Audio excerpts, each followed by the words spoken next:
Faraday's integral law shows how a voltmeter reading induced by magnetic induction at the terminals of a coil provides a measurement of the magnetic flux density. In this experiment, the contour C is traced out by the wire in this coil, so that the surface S is the area having the entire length of the coil as its edge. In this coil, the surface area S is 8 centimeters by 21 centimeters multiplied by 20 turns.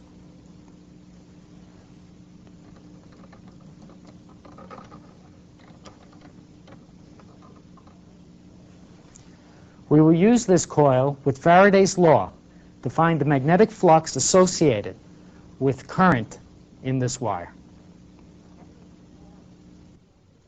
The upper trace of this oscilloscope records the electromotive force or voltage at the coil terminals.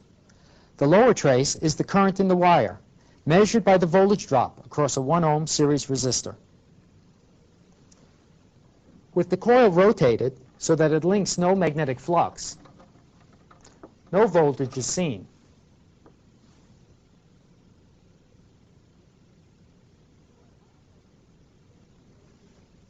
With the coil now placed so that the magnetic flux passes perpendicularly through the coil, the maximum signal is recorded. With the coil straddling the wire, the flux passing through the coil in the upper section is oppositely directed to the flux through the lower section. With it symmetrically positioned, the net flux is 0, so the measured voltage is 0. The scope traces are triggered on the wire current, the lower trace, so we can see the change in phase as the coil is moved from below the wire to above the wire.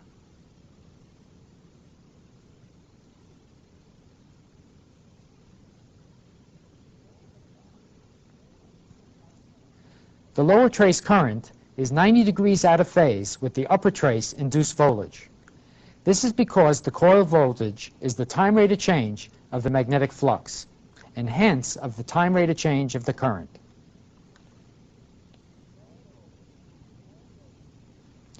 The coil voltage is 90 degrees out of phase with the current.